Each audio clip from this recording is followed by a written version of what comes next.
चलिए स्टार्ट करते हैं। बेहतरीन ढंग से आप समझिए। और यहां पर हम देखते हैं बेसिकली, यहां पर हम कल बात कंप्लीट कर चुके थे। मैं ऋग्वैदिक कालीन जो समाज था उसके बारे में आपको व्याख्या कर रहा था। उसके बारे में समझने के लिए क्या आप तैयार हैं? यहां तक किसी बच्चे को कोई परेशानी तो नहीं है? इन शब्दों को समझाया जाएगा, परंतु अभी नहीं। पहले हम सामाजिक व्यवस्था को समझते हैं, उसके बाद में इस एक एक शब्द को समझा दूंगा। चैम्बरलेन क्या होता है, पुलिस अधिकारी क्या होता है, हर एक चीज को याद रखना। यह बात आपके दिमाग में क्लियर होनी चाहिए कि तलवार से बिजली करके लाल लहू होवे धरती, प्रभु मोहे ऐसा वर दियो कि विजय हो या वीर गति। सीधे तौर पर भाई ये शब्द है जो कविता से मेरे साथ रहेगा और ये मेरे साथ रहेंगे। चलो खींच के रखो, आगे बढ़ते हैं। जो चीजें हमारी चल रही थी उसी को मैं आगे बढ़ाऊंगा। मैं कैरी फॉरवर्ड करूंगा चीजों को बहुत बेहतरीन ढंग से। हम ऋग्वैदिक काल समाज के बारे में व्याख्या कर रहे हैं। अब ऋग्वैदिक काल के समाज के अंदर कुछ नदियां थी, उन नदियों के कुछ विशेष नाम होते हैं। उन विशेष नामों के बारे में समझिए। ऋग्वैदिक कालीन समाज, हेडिंग डालिए ऋग्वैदिक कालीन समाज, ऋग्वैदिक कालीन समाज, ऋग्वैदिक समाज। इसके बाद उत्तर वैदिक समाज के बारे में पढ़ के आज इस चैप्टर को कंप्लीट करना है और कुछ क्वेश्चंस भी इसके लगाने होंगे, यही तात्पर्य कहता है। चलिए स्टार्ट करते हैं। ऋग्वैदिक, ठीक है, सोसाइटी, समाज। अब ऋग्वैदिक सोसाइटी के अंदर आपको कई बार पूछा जाता है कि रिवर्स के नेम बता दीजिए, रिवर्स के नेम बता दीजिए। तो समझिए रिवर्स के नेम क्या होते हैं। चलो बहुत देर हो गई, अब ध्यान से समझो, ठीक है। नाउ वी टॉक अबाउट नदियों के प्राचीन नाम। नदियों के प्राचीन नाम, प्राचीन नाम, old name of reverse, old name of reverse, old name of reverse, old name of reverse के बारे में बात करते हैं, राइट? जी हाँ। तो बहुत ध्यान से इसमें समझिएगा। ओल्ड नेम, सबसे पहले आपको कुछ नदियां देखने को मिलती हैं। जैसे सबसे पहले अगर मैं बात करता हूं सिंधु का, तो सिंधु को हिरब बोलते थे। हिरब बोलते थे, क्या हिरब बोलते थे, हिरण्य बोलते थे। सिंधु को क्या बोलते थे बाबू? सिंधु, ये नदी है सिंधु। इसको इंडस बोलते हैं इंग्लिश में, और वैसे इसको बोला जाता था प्राचीन नाम हिरब, हिरब बोला जाता था, हिरब। ठीक है, क्या बोलते थे बाबू? हिरब इसको बोला जाता था, या कई बार इसको हिरण्य भी बोला गया है। हिरण्य या सिंध भी बोला गया है, हिरण्य, हिरण्य भी इसको बोला गया है, हिरण्य, हिरण्य इसको बोला गया हिरण्य, या हिरण्य के साथ साथ इसको सिंध भी बोला गया है।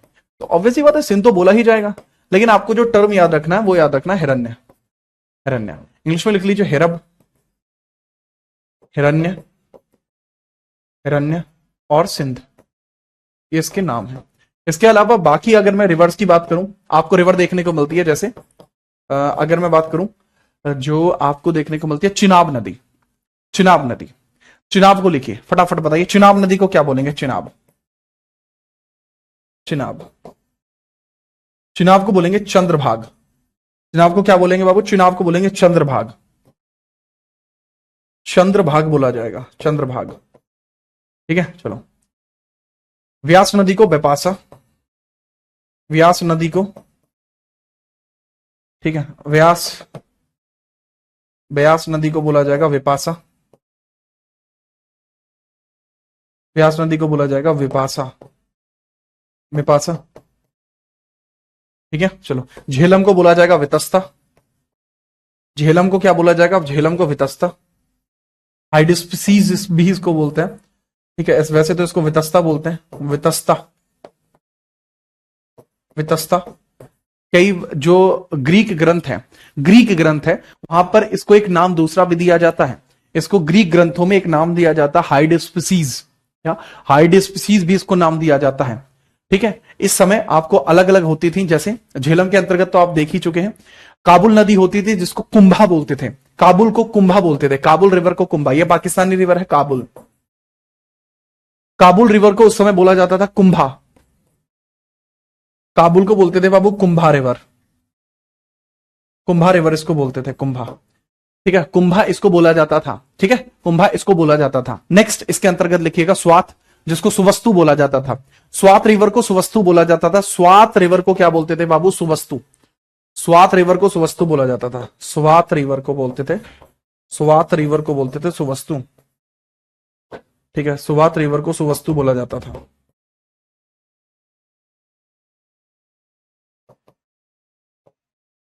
स्वात रिवर को सुवस्तु बोलते थे, स्वात को सुवस्तु बोलते थे, सुवस्तु। स्वात रिवर को सुवस्तु बोला जाता था,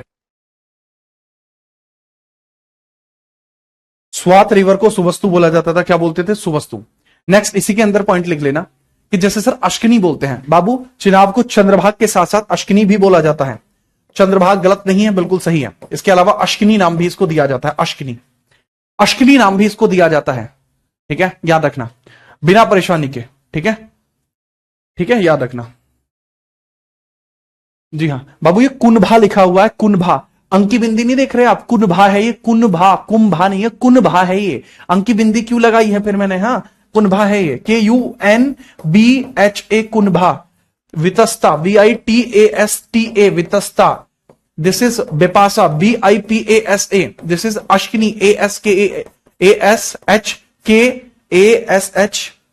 ASHKANI, अश्किनी, अश्किनी। ठीक है, and this is Suvastu, SUVASTU, that is Suvastu, right. Next, next आप लिखिए, गंडक को सदा नीरा, गंडक को बोलते थे सदा नीरा। गंडक रिवर को बोलते हैं, गंडक को सदा नीरा बोला जाता था। गंडक को बोलते हैं बाबू Sadanira, Gandak that is called as Sadanira, सदा नीरा इसको बोला जाता है, सदा नीरा। क्या बोलते हैं बाबू इसको? सदा नीरा इसको बोला जाता है। ठीक है, याद रखना। घग्गर को दुष्दती, गंडक, गंडक को बोलते थे सदा नीरा। एंड जो आपकी घग्गर है उसको बोलते थे दुष्दती, गंडक को बोलते थे दुष्दती।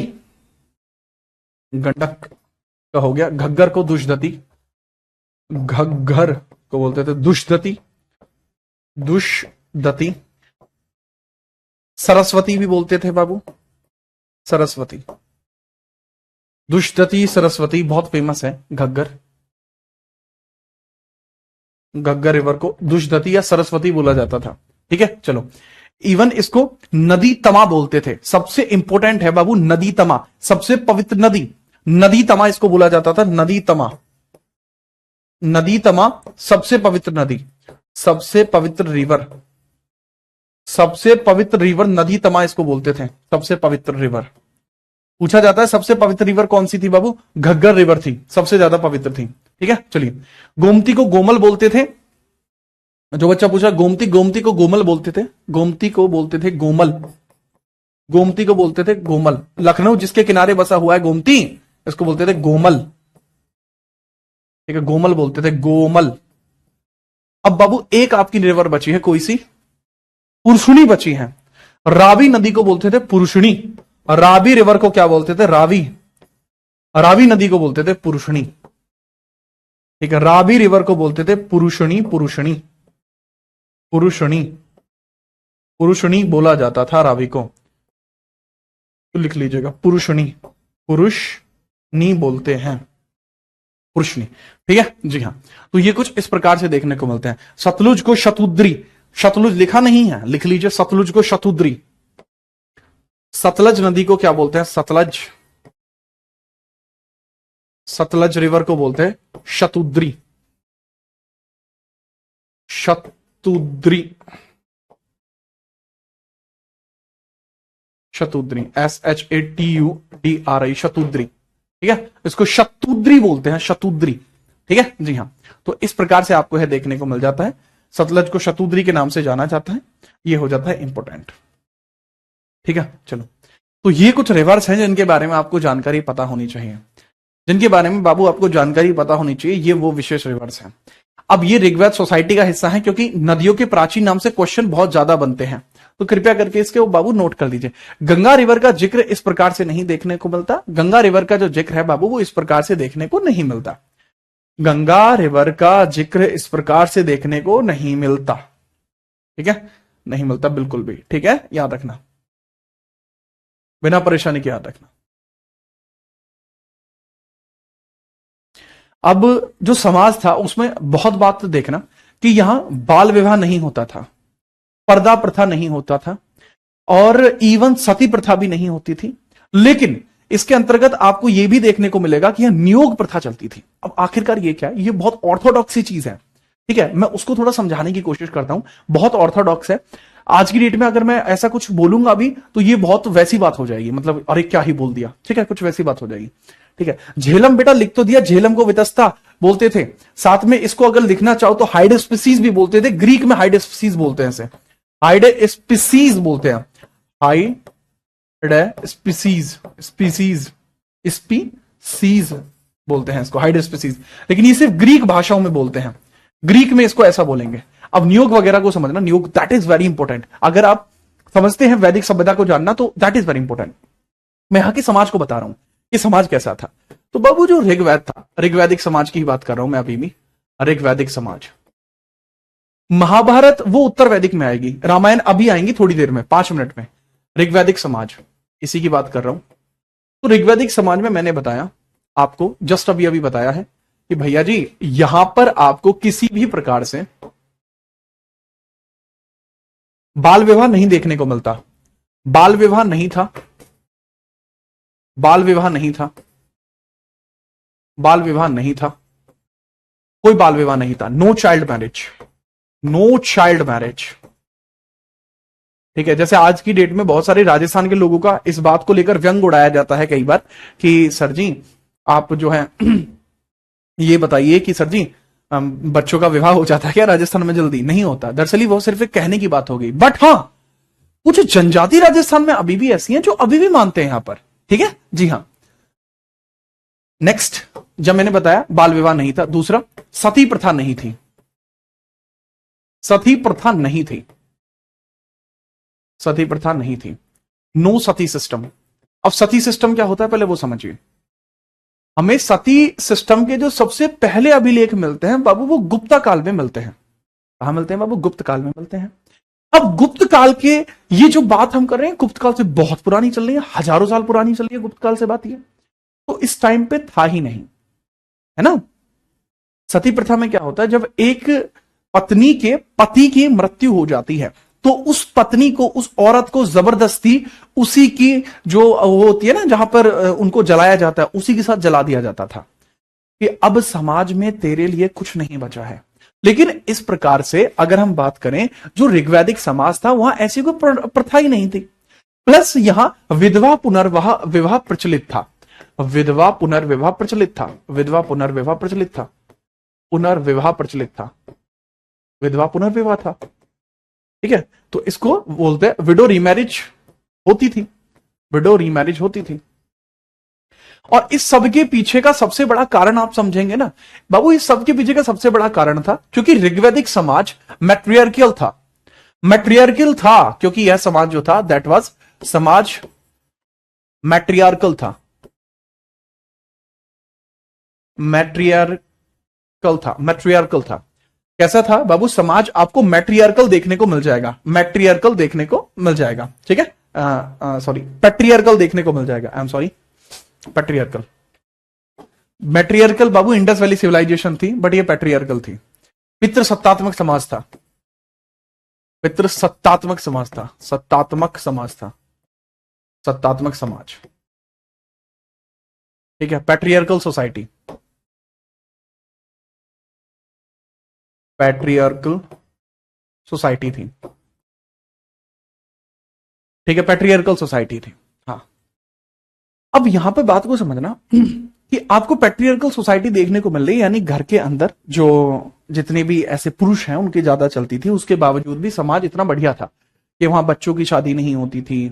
ठीक है, इवन सती प्रथा जो थी वो चलती थी, है ना, सती प्रथा जो है नहीं चलती थी, नो सती सिस्टम, विधवा पुनर्विवाह था, विधवा पुनर्विवाह कर सकती थी। ये सब एक अच्छी सोसाइटी की निशानी होती है। इवन पर्दा प्रथा भी यहां पर नहीं थी। पर्दा प्रथा सर होनी चाहिए नहीं होनी चाहिए, देखो यार अलग अलग लोगों के विचार हैं, अब आप उनके विचारों पर उंगली नहीं उठा सकते कि पर्दा प्रथा इसलिए किया जाता है ताकि महिला का मान सम्मान हो, तो ऐसा भी नहीं है। औरत तो ऐसी भी होती है, पर्दा लग रहा है, मतलब उन्होंने घूंघट करा हुआ है, घूंघट में से ही अंदर से भीतर से बात आ रही है, ठीक है, अलग ही गाली बकी जा रही है, तो ऐसा भी होता है। और ऐसी भी औरतें होती हैं जो पर्दा नहीं करती हैं, उसके बाद भी मान सम्मान का भाव बहुत अधिक दिखाती हैं, प्रदर्शित करती हैं। ठीक है, तो अब क्या फायदा अगर पर्दा करने के बाद भी सास पे हाथ छोड़ दिया, तो क्या मतलब है इस चीज का, क्या पर्दे का रह गया? तो किसी के अंतर्गत मान सम्मान की भावना उत्पन्न कराना यह किसी भी प्रकार से किसी पर्दे से निर्भर नहीं करता। बात आई समझ में? हाँ, तो ये चीज आपको देखने को मिलता है कि महिलाओं का सम्मान किया जाता था। और देखो, वास्तविक पुरुष वही है जो महिलाओं का सम्मान करे। ठीक है, मैं बहुत बहुत वैसी कॉमन बात कर रहा हूं कि वास्तविक पुरुष वही है जो महिलाओं का सम्मान करे। अगर आप महिलाओं पे मतलब उनसे उल्टा बोल रहे हैं, आप उनके लिए चार शब्द कटु शब्द बोल रहे हैं, आप उन पर हिंसात्मक व्यवहार दिखा रहे हैं, तो आप पुरुष कहां से रह गए फिर आप? ठीक है, जब आप पुरुष कहलाने के योग्य आप तभी हैं जब आप उस स्त्री का सम्मान करें। देखो, स्त्री सब कुछ है, इसके पीछे का कारण क्या है? आपको जन्म देने वाली स्त्री है, आपके वंश को आगे बढ़ाने वाली स्त्री है। ठीक है, तो इसमें समझिए कि जीवन की जो मुख्य धारा है वो स्त्रियों से जुड़ी हुई है। तो जितने हकदार आप इस जीवन के हैं, उतनी हकदार वो भी हैं कि जो हम तो कमा के लेकर आते हैं, उसको मैनेज कौन कर रहा है घर पे?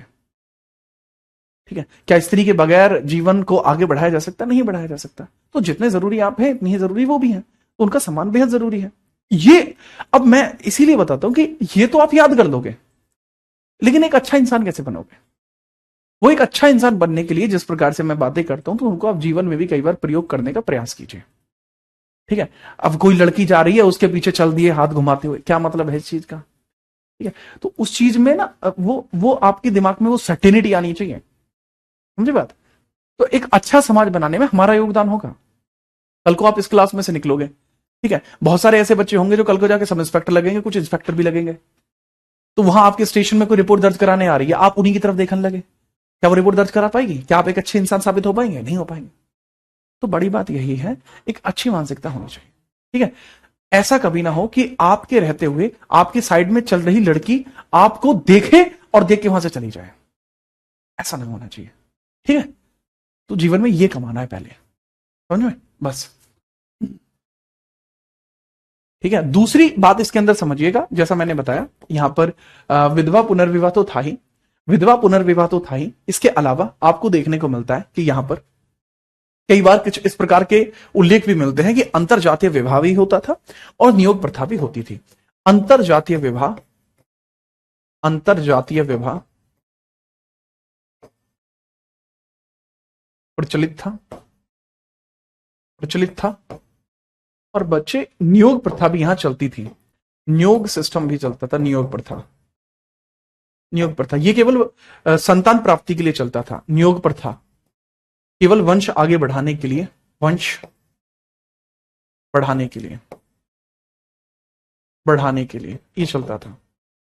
आप कह सकते हैं जनसंख्या को मेंटेन करने के लिए इस प्रकार से जरूरी था, राइट। तो अंतरजातीय विवाह जो है आपको देखने को मिल जाएगा कि यह प्रचलित था। दोनों ही चीजें आपको प्रचलित देखने को मिल जाएंगी। ठीक है, चलो अब समझना कि बाबू यहां दो प्रकार के विवाह हो सकते थे, अनुलोम और अनुलोम विवाह। अनुलोम विवाह हो सकता था, अनुलोम विवाह हो सकता था, प्रतिलोम विवाह भी हो सकता था, प्रतिलोम विवाह भी हो सकता था। उत्तर वैदिक काल में विवाह के कई सारे प्रकार हैं, लेकिन यहां सबसे बड़े प्रकार ही अनुलोम और विलोम है। अब अनुलोम विवाह क्या होता है? अनुलोम विवाह क्या होता है? इसको मतलब पहले तो लिखो सही, अनुलोम होता है, अनुलोम, अनुलोम और प्रतिलोम। अनुलोम विवाह के अंदर क्या होगा? सीधे तौर पर होगा कि एक उच्च वर्ग के पुरुष ने निम्न वर्ग में शादी कर ली। इसमें एक हाई क्लास उच्च वर्ग का व्यक्ति है, उच्च वर्ग का लड़का है, उच्च वर्ग का लड़का है, लड़का, और उसने निम्न वर्ग में शादी कर दी, निम्न वर्ग में शादी कर ली। अब कुछ इतिहासकार कहते हैं, सर जी जब जाति व्यवस्था ऋग्वैदिक काल में थी ही नहीं, तो ये जात कहां से आई? उनका फैक्ट बिल्कुल एक्यूरेट है। जब जाति प्रथा ऋग्वेद में थी ही नहीं, तो ये आई कहां से? दरअसल मैंने क्या बताया कि मेरे भाई जाति व्यवस्था पहले से है, बट उसका आधार क्या था, वो बात है यहां पे ये बाबू, उसका आधार क्या था? वर्किंग। उसका आधार था वर्किंग। ठीक है, जब जन्म के आधार पर, मतलब ब्राह्मण के घर ब्राह्मण पैदा नहीं होता था, तब क्षत्रिय के घर क्षत्रिय पैदा नहीं होता था, क्षत्रिय के घर एक पुत्र या पुत्री पैदा होती थी। उनके कर्म यह डिसाइड करते थे वो क्या बनेंगे। तो कास्टिज्म पहले से ही था, ठीक है, लेकिन उसका आधार परिवर्तित होता चला गया। क्या कास्टिज्म समाज की एक इकाई है? क्या यह होना चाहिए? देखो, कास्टिज्म का होना या ना होना, अगर हम वेदों की माने तो भाई कास्टिज्म का होना जरूरी है। क्योंकि समाज में जब तक पृथक्करण नहीं होगा तब तक समाज का विकास नहीं हो सकता, ऐसा माना जाता है।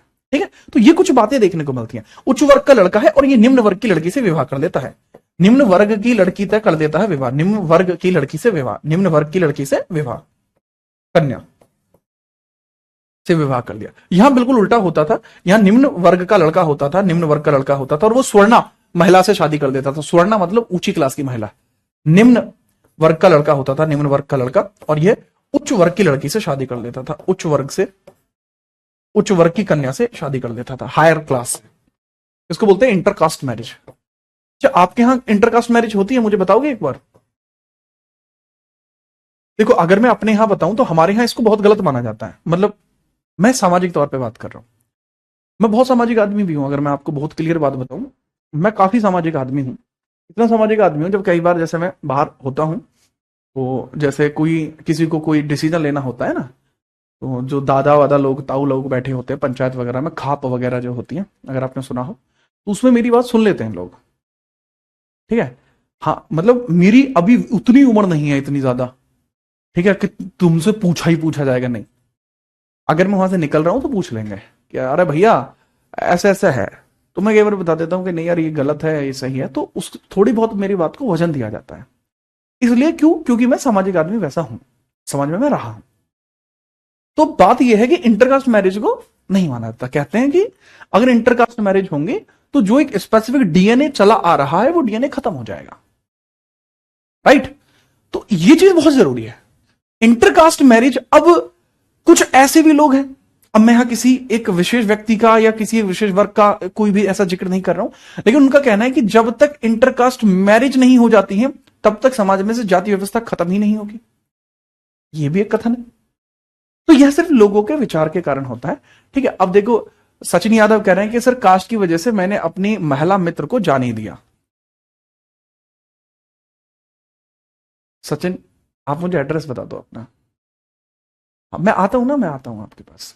लठ तोड़ना भी तो पड़ेगा भाई, आप पैसे थोड़ी काबू में आओगे तुम, है ना? मन है यहां बता रहा है सचिन। हाँ, हमारे यहां इसको थोड़ा गलत माना जाता है, लेकिन उस समय यह चलता था।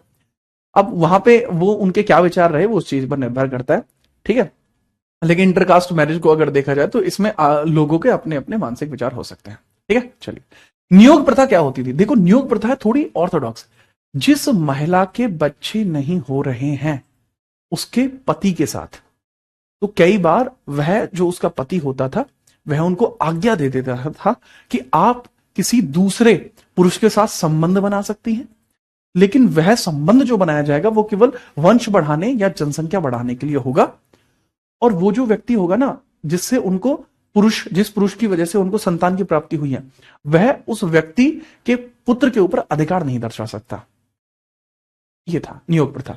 अब आज की डेट में नियोग प्रथा के बारे में किसी को कहोगे वह कैसी बात कर रहा है, ये कैसी बात हो गई, तो ये चीज गलत है। लेकिन तमिलनाडु में इसका नियोग मेला लगता है, नियोग मेला लगता है, प्रथा तो छोड़ो, मेला लग रहा है वहां।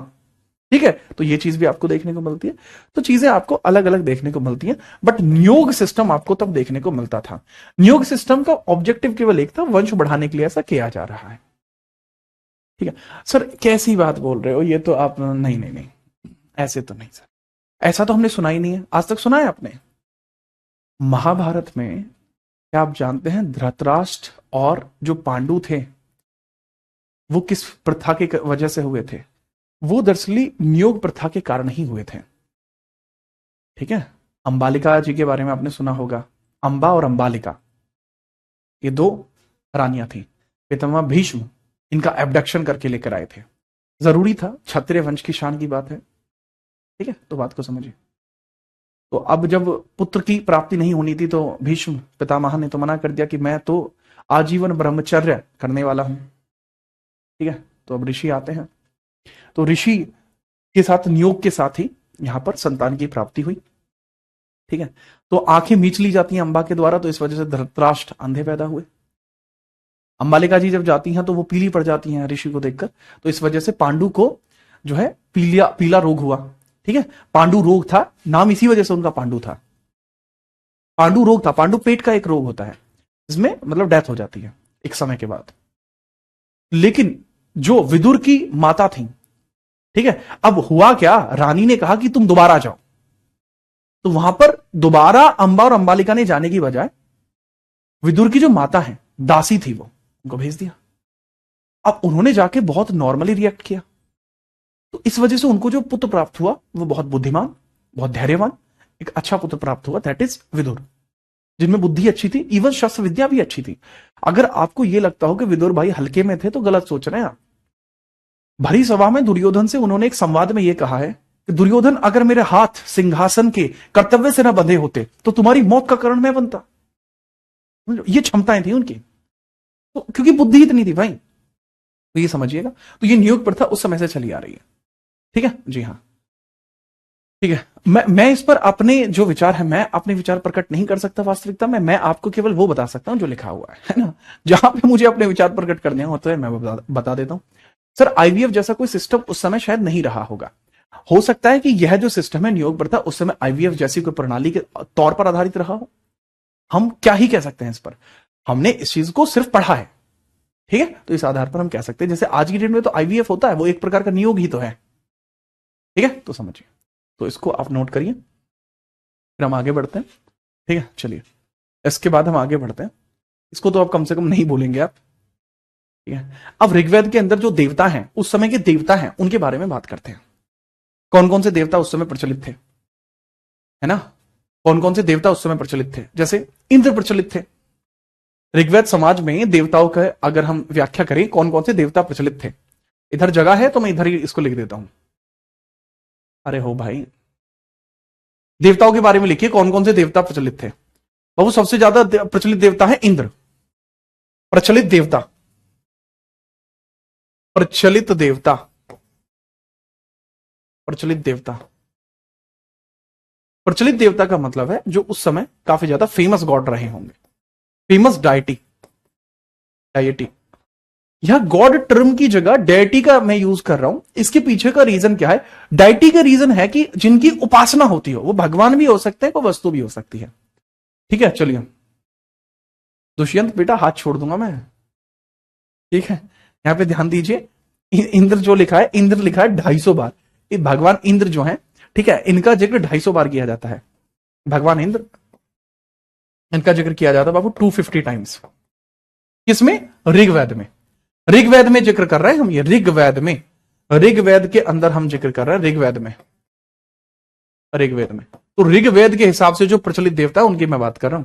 इंद्र 250 टाइम्स बताए गए कि इंद्र का जो उल्लेख है वो 250 बार किया गया है, ठीक है, प्रचलित देवता है। अग्नि 200 बार, अग्नि का जिक्र लगभग 200 बार किया गया है। भगवान विष्णु लगभग 100 बार, अग्नि, अग्नि लगभग 200 बार जिक्र किया गया है, 200 बार। कुछ किताबों में 176 भी लिखा हुआ है, तो उससे टेंशन नहीं लेनी है, ये लगभग में लिखा हुआ है। कुछ किताबों में ये 176 टाइम्स भी है, जो एक लगभग संख्या को दर्शाता है। भगवान विष्णु 100 बार दर्शाए गए हैं, भगवान विष्णु 100 बार, भगवान विष्णु 100 बार दर्शाए गए हैं। और बच्चे भगवान शिव 3 बार दर्शाए गए हैं। भगवान शिव उस समय प्रचलित नहीं थे, भगवान शिव उस समय प्रचलित नहीं थे।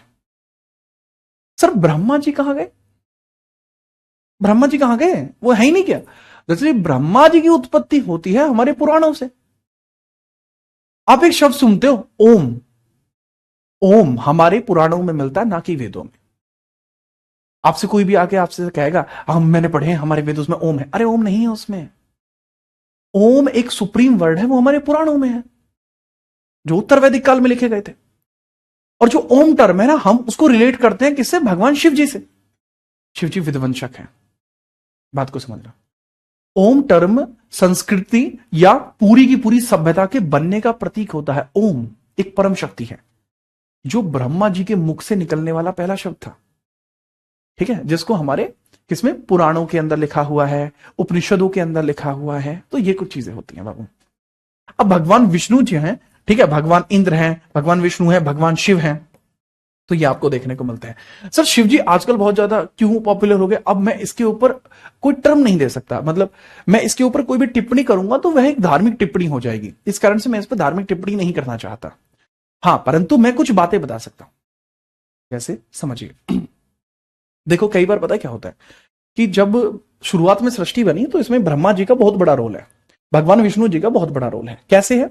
भगवान ब्रह्मा ने हम सबको बना दिया, पृथ्वी बनी, मनुष्य बने, हम सब बन गए। भगवान विष्णु है हमारे पालनहारे, ठीक है। मतलब वही इस चीज का निरूपण करेंगे कि हम किस प्रकार से जिएंगे, हमारा जीवन काल कितना होगा, वो भगवान विष्णु देखेंगे, ठीक है। भगवान विष्णु मतलब रामधारी सिंह दिनकर भी एक अपनी पुस्तक में लिखते हैं कि सब जन्म मुझी से पाते हैं फिर लौट मुझी में आते हैं, सब जन्म मुझी से पाते हैं फिर लौट मुझी में आते हैं, ठीक है। पद के नीचे पाताल देख, मुट्ठी में तीनों काल देख। तो ये कौन कहते हैं? भगवान विष्णु खुद कहते हैं, गीता में भी कहा है उन्होंने।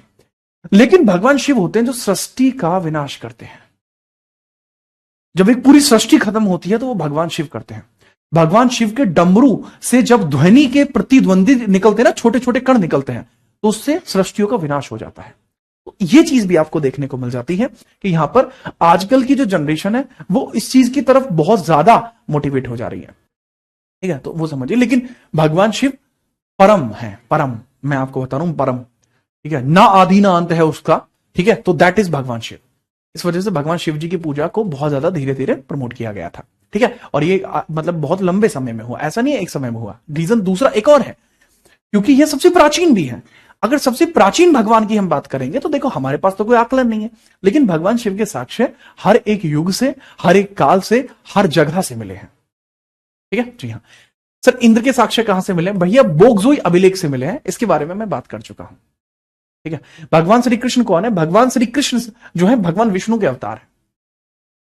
जब नोट हो गया है तो फटाफट बताइए।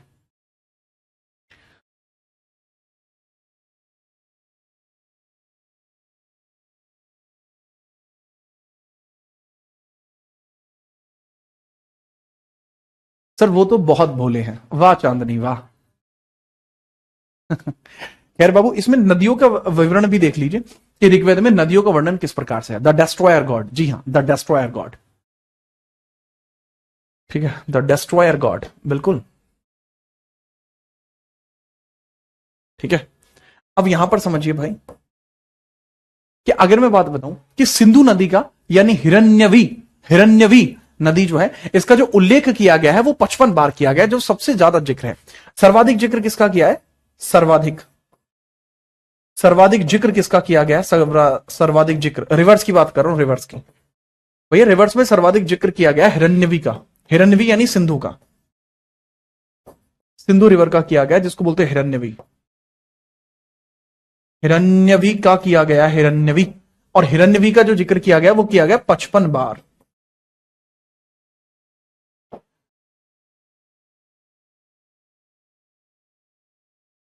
ठीक है। इसके अलावा अगर मैं बात करूंगा, यमुना का किया गया है 3 बार, गंगा का किया गया है 1 बार, ठीक है। तो ये भी बहुत जरूरी है। सरस्वती जी का किया गया है, सरस्वती नदी जो है, जिसको उस समय घग्गर नदी के तौर पर भी देखा जा रहा था, उनका किया गया 50 बार। सरस्वती 50, सरस्वती नदी का किया गया है 50 बार, 50, जिसको बोलते थे नदी तमा, यानी सबसे पवित्र नदी, नदी तमा, नदी तमा, ठीक है। नेक्स्ट भैया, इसके बाद हम बात करते हैं नदी तमा के बाद सरस्वती नदी हो गई, सिंधु हो गई, और इसके यमुना 3 बार, यमुना 3 बार, और बाबू इसके अंदर जो अंतिम बचता है, अंतिम बचता है, दैट इज गंगा 1 बार, गंगा 1 बार। तो ये इस प्रकार से कुछ उल्लेखीकरण किया गया है, ठीक है, फटाफट नोट करिए।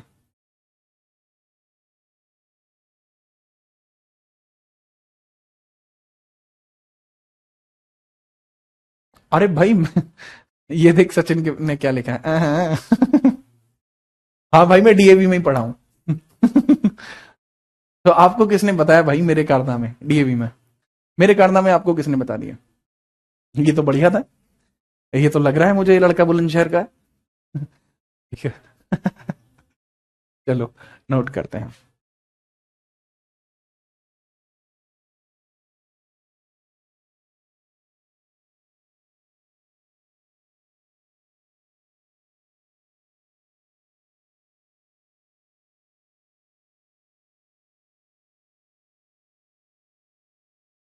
चलो भाई, हो गया। अब हम बात करते हैं उत्तर वैदिक काल की सभ्यताओं के बारे में, उत्तर वैदिक काल के समाज के बारे में, उत्तर वैदिक काल का समाज पूरी तरीके से बदल गया।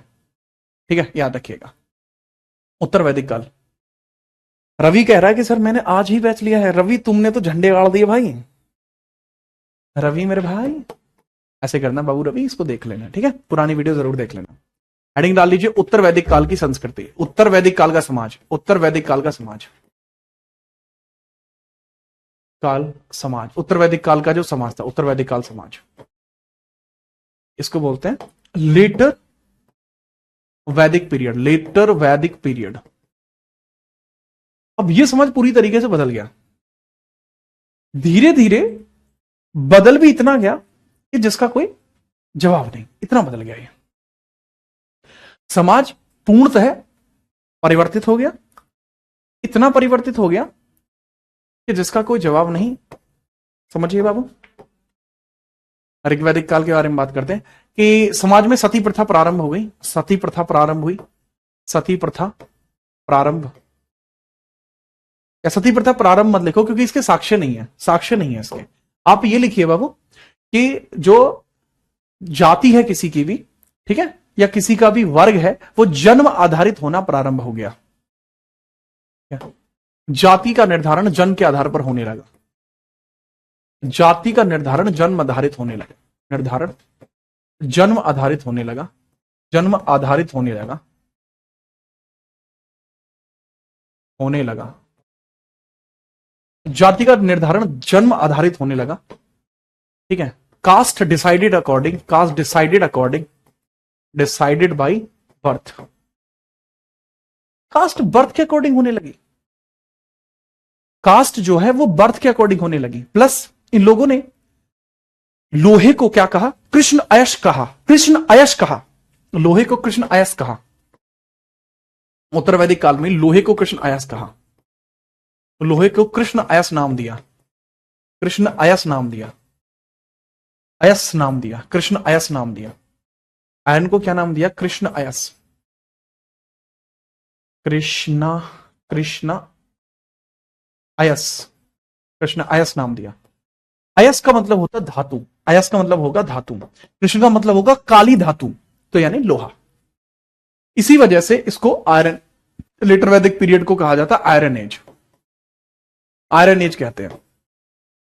ठीक है, लोह युगीन संस्कृति, लोह काल।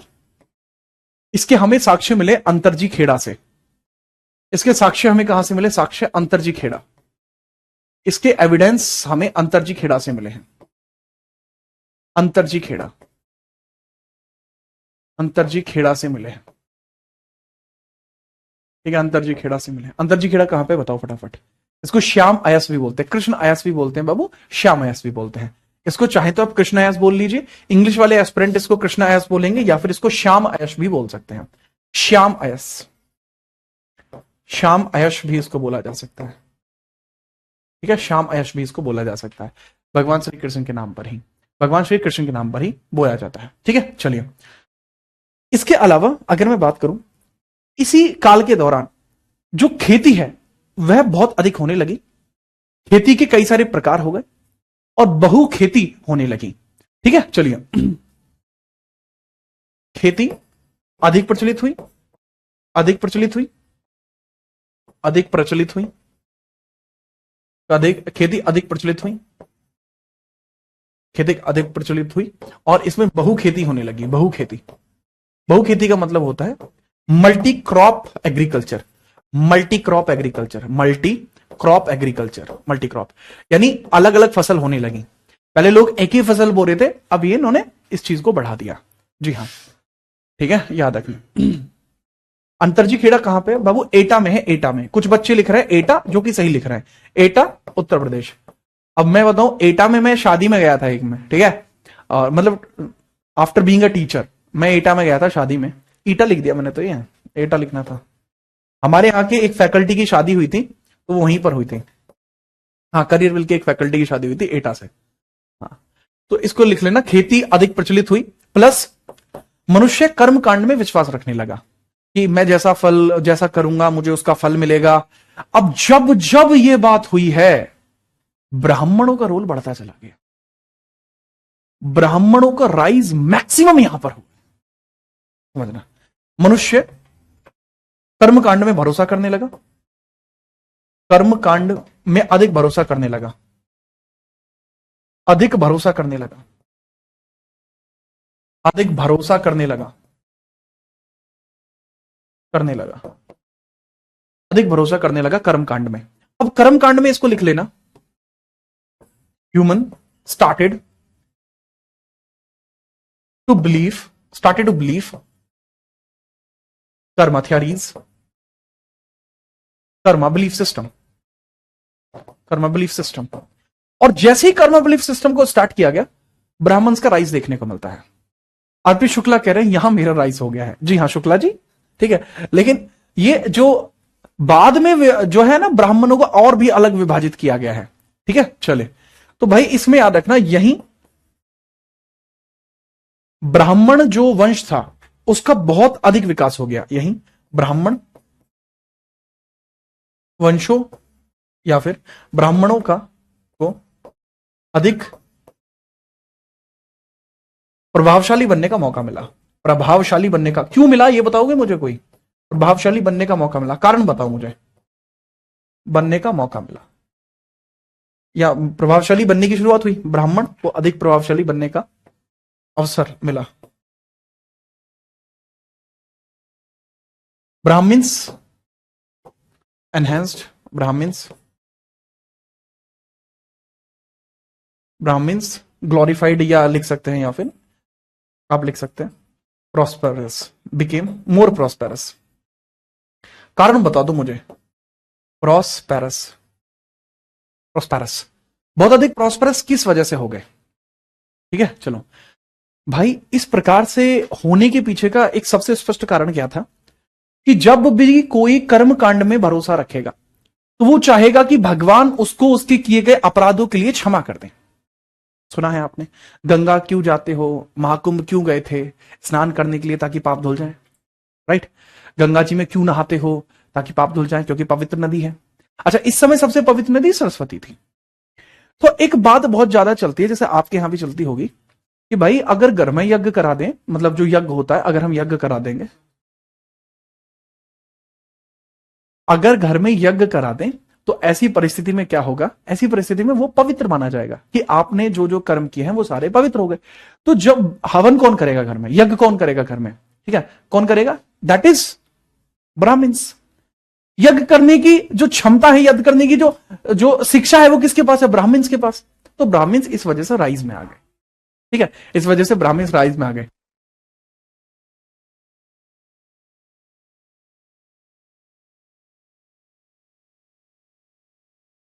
ठीक है, फटाफट इसको समझिए।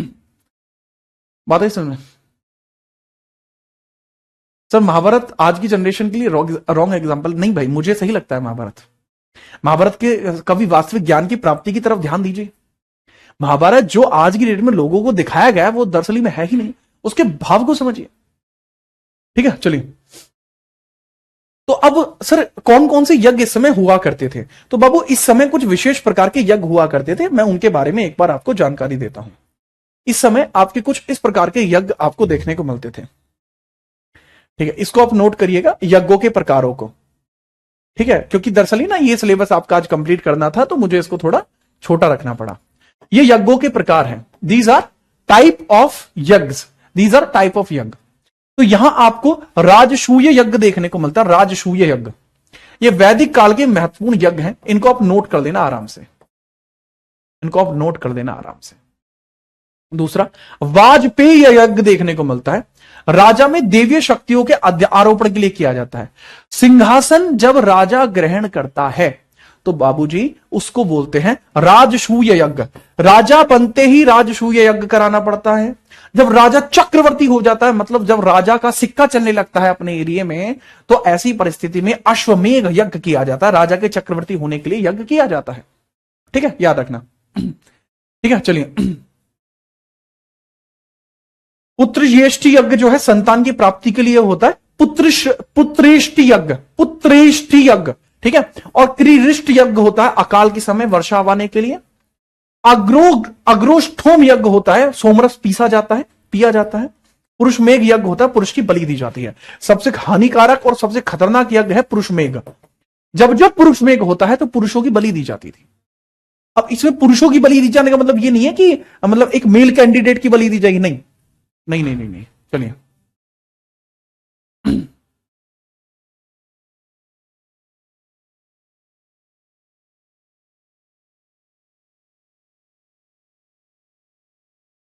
दीज यज्ञ इन इंग्लिश, आयुषी इसको लिख लीजिए, राजसूय यज्ञ, राजसूय यज्ञ, यज्ञ, राजसूय यज्ञ हो जाएगा।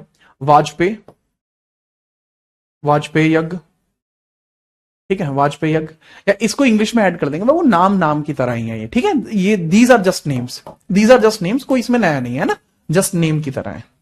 These are just like names, सिर्फ नाम की बात है। क्या ये एग्जाम में आते हैं बाबू? पुरुष मेघ यज्ञ एग्जाम में आया था। पुरुष की बलि दी जाने पर किस यज्ञ को परफॉर्म किया जाता था? ठीक है, बहु खेती का मतलब होता है जहां कई सारी खेतियां होती हूं।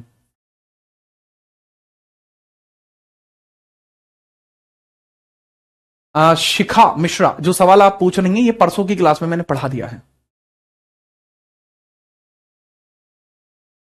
कौन से पुरुष? अरे महिला या पुरुष दोनों में से किसी एक की बलि दी जाती थी। ठीक है, चलिए इसको अगर आप नोट कर चुके हैं, इसके बाद हम बात करते हैं इस समय कुछ विशेष प्रकार के विवाह भी चलते थे। अब विशेष प्रकार के विवाह देखिए कौन से चलते थे इस समय। Important type of marriages, heading डालो इंपोर्टेंट टाइप ऑफ मैरिजेस। बहुत जल्दी लिख लो, शादी के प्रकार। ब्याह नहीं कराना क्या अपना? सर ऋग्वैदिक काल कैसे खत्म हुआ? ऐसा कुछ नहीं है, इंसानों की सोच में परिवर्तन होता चला गया और धीरे धीरे ऋग्वैदिक काल खत्म की ओर बढ़ने लगा। तो जो हमारे इतिहासकार हैं उन्होंने बाद वाले जो वैदिक काल है उसको ऋग्वैदिक काल कहा। ऐसा कोई युद्ध नहीं हुआ था कि अब खत्म हो गया ऋग्वैदिक, अब उत्तर वैदिक शुरू होगा, नहीं। ये हमने विभाजन किया है लोगों की सोच में परिवर्तन की वजह से। ठीक है, अच्छा क्या एक बात बताओ, क्या गोरे और काले में क्या किसी ने, भगवान ने अंतर बना के भेजा था? नहीं, हमने बांटा है। यार यो तो गोड़ा है, कभी बुरा लाग रहा है, और भाई यो तो कति मतलब कति कति काड़ा ही हो रहा है, कति ठीक है श्या हो रहा है का, ठीक है न्यू भी कहा कर रहे हैं। ठीक है, चलो सर आप आईआईटी वाले बाबा कुंभ मेले में आप उनके बारे में बोल रहे थे। देखो मुझे तो इतना ज्यादा उनका जो भी नरेशन था मेरे हिसाब से वो ठीक नहीं था। ब्रह्म होने का मतलब ये नहीं है कि आप किसी के भी बारे में अपने कोई तर्क बनाएंगे। यार मैं ब्रह्म हूं भी नहीं तो मुझे नहीं भी पता है। ठीक है, चलिए नेक्स्ट इसके बारे में अगर आप राजसूय, वाजपेयी, अश्वमेघ, पुत्रेष्टि, क्रिरिष्ट, अग्रष्ठोम और पुरुषमेह यज्ञ देख चुके हैं तो दैट इज इंपोर्टेंट। नेक्स्ट हम आगे बढ़ते हैं, हम इंपोर्टेंट मैरिजेस की बात हम करते हैं। विशेष प्रकार के विवाहों की बात हम कर लेते हैं। विशेष प्रकार के जो विवाह हुआ करते थे ये लो। अच्छा इंग्लिश वाले बच्चों के लिए बाबू ये स्लाइड ऐड है, आप टेंशन मत लेना। मैं इंग्लिश वाले बच्चों को पहले ही बता दूं कि भैया मैं हिंदी में लिख दे रहा हूं यहां पे। इंग्लिश वाले जितने भी छात्र हैं, आपके लिए स्लाइड ऐड है, ये रही। ठीक है, मैं हिंदी वाले छात्रों को थोड़ा इसमें बता रहा हूं, आप इसमें से नोट कर देना आराम से पीडीएफ में से। अब बाकी इसमें यहां पर बात करते हैं जो कौन कौन से हमें यज्ञ इसमें देखने को मिल रहे हैं। चलो सबसे पहले आता है भाई ब्रह्म विवाह। सबसे पहले क्या आता है भैया? ब्रह्म विवाह आता है। सबसे पहले कौन सा आता है? ब्रह्म विवाह। ये उत्तर वैदिक काल के, लेटर वैदिक काल, उत्तर वैदिक काल में होने वाले विवाह, उत्तर वैदिक काल के विवाह, उत्तर वैदिक काल के विवाह है ये। कब के विवाह है बाबू? ये उत्तर वैदिक काल के विवाह है। ठीक है, चलिए अब जैसे यहां पे बताया गया है मैरिज विद द सेम वर्ण विद सेम रिचुअल। ब्रह्म विवाह का मतलब क्या होगा? ब्रह्म विवाह का मतलब होगा, ठीक है चलो, समान वर्ण में विवाह करना, समान वर्ण में रीति रिवाज से विवाह करना, समान वर्ण में रीति रिवाज से विवाह। अब बताना सबसे बढ़िया विवाह आपको कौन सा लगा? रीति रिवाज से विवाह करना, दैट इज दिस गंधार विवाह। आय हाय, गांधार विवाह तो बहुत अलग है, इसको गंधर्व बोला जाता है। गंधर्व विवाह, गंधर्व विवाह, प्रेम विवाह, प्रेम विवाह, वशीकरण, सौतन से छुटकारा। ठीक है, that is very much interesting. ये होता प्रेम विवाह।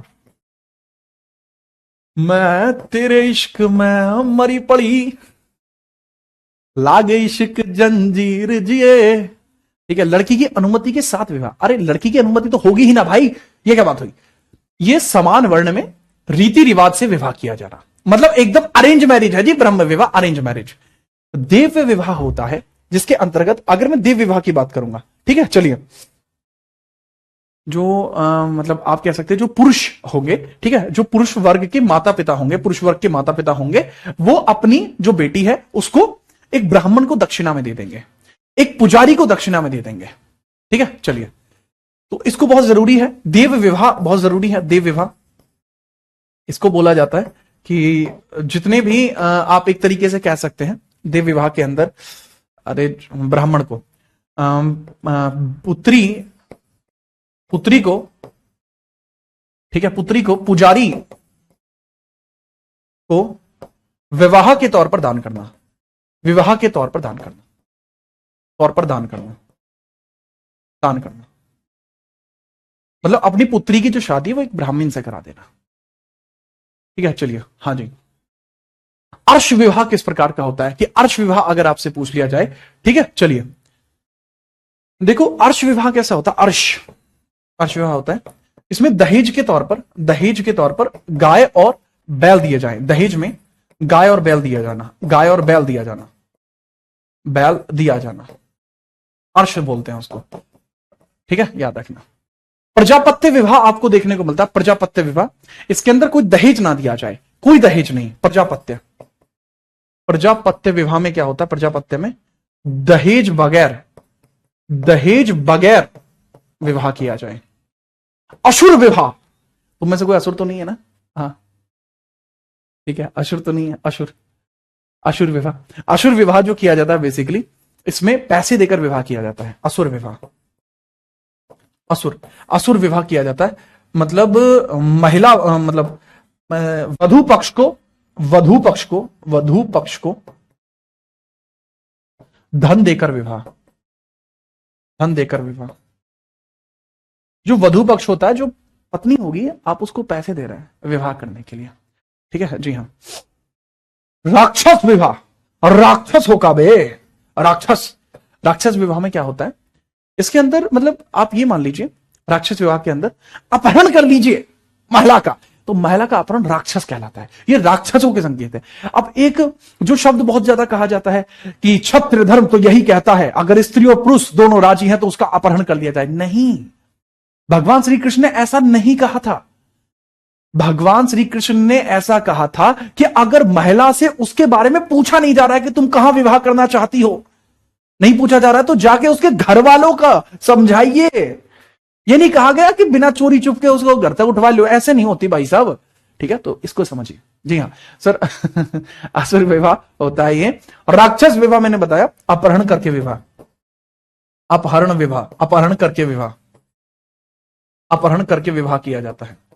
और जो बचा हुआ है बाबू, जो आपका पिशाच नहीं वैसे पिशाच है ये, पिशाच विवाह। पिशाच आप समझते हो ना, भूत पिशाच निकट नहीं आवे, महावीर जब नाम सुनावे। ठीक है, तो पिशाच विवाह बेसिकली आपको देखने को मिलता है जब वधु, ठीक है, बेसुध हो। ठीक है, वधु जब बेसुध हो, ठीक है, मतलब वधु जो है वो बेसुध है, वो होश में नहीं है, वधु होश में ना हो और तब उससे विवाह करना।